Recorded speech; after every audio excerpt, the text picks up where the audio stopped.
when you go to grocery stores and when you go to the doctor's office?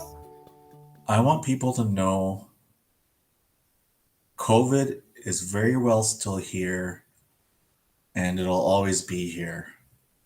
We see a lot in the news and in the media, right? There's these numbers. It's the number of COVID cases, the number of recovery, and the number of deaths.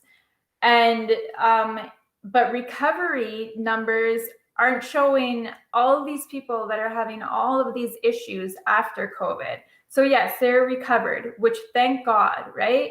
But there's so many issues that they're having. Recovered doesn't mean back to normal life. Recovered doesn't mean back to work.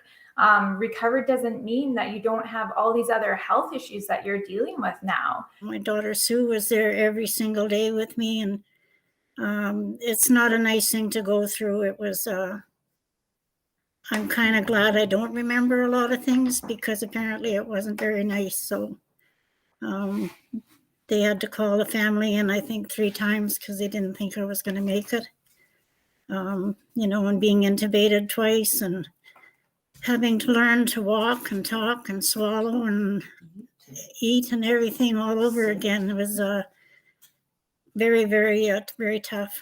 I'd like people to know that there are resources out there that are available to you. Through my recovery journey, if I wouldn't have those supports in place, I wouldn't be as far as I am today. I feel that when you're so sick, it's difficult for you to be your own advocate.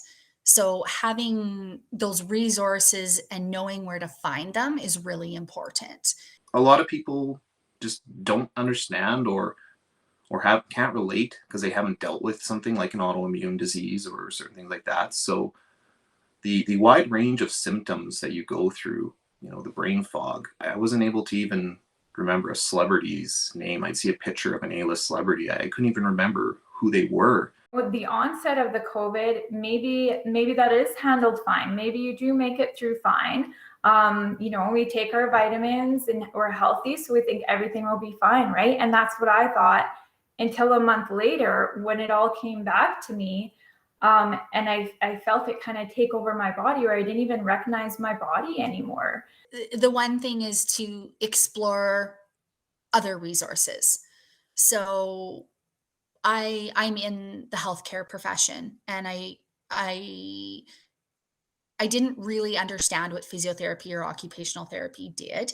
And it was just a game changer for me to realize that there's help out there for things like breathing, controlling your heart rate, learning how to expand your lungs, learning how to balance again, the things that we really take for granted. And just knowing that, every small success is a success.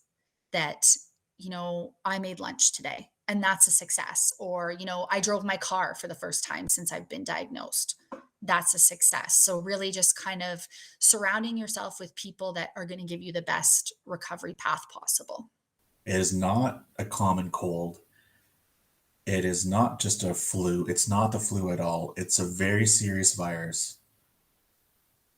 People with mild symptoms can have the most lingering long hauler symptoms down the road. It can get them in the long run. And that's how horrible the virus is.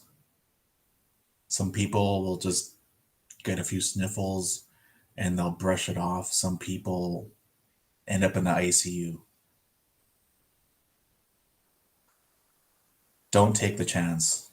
Your life is not something to gamble with. My lungs will never be the same. And, a lot of things, I can't do the things I used to do, which is, I know you're supposed to slow down when you're a certain age, but, when you are used to going out walking and doing things outside and hunting and all that kind of stuff, and it kind of limits what you can do after you've had COVID. So if people challenging you or telling you, this isn't real or it's made up or you've maybe got something else, you start to even question. At one point I wondered, do I have a major health issue? I was ready to go to the doctor shortly before the vaccine. And now I feel I feel like, okay, the mystery is solved. I for sure must have had it because the vaccine for it kicked my system into overdrive and seemed to really help improve that. But a lot of people are very skeptical about it. If I didn't have that support from family and friends and that sort of thing, it would be a very tough time, I think, physically and emotionally. I think that it would really be hard if nobody believes you and you start to sort of think maybe I'm going crazy. I feel better. And yeah. Be very careful, as always. Be mindful of your loved ones. Do not underestimate this virus at all. If you have long COVID, there is help and there is hope, because a lot of times through this journey, it's been discouraging. There's times where I wondered if I'd ever work again. So I feel that it's difficult for people that don't have it to understand, just like with anything, right? So the message I would want to give is to other long haulers and to say, don't give up. It's no fun.